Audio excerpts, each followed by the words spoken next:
एक जंगल में एक दिन एक गधा जोर जोर से चिल्ला रहा था। देखो कैसी अच्छी नीली घास है। पास ही एक बाघ खड़ा था। उसने गधे से कहा, अरे गधे, घास नीली नहीं हरी होती है।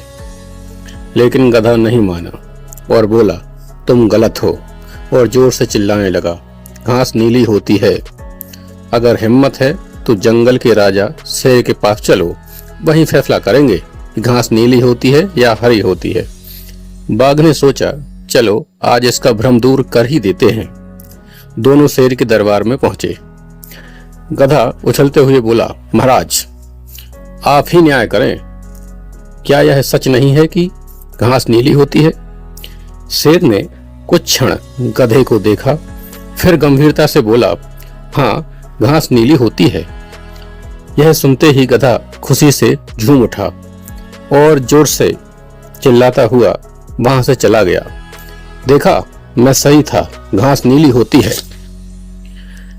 अब बाघ हैरान परेशान। उसने शेर से पूछा, महाराज आप तो जानते हैं घास हरी होती है, फिर आपने ऐसा क्यों कहा कि घास नीली होती है?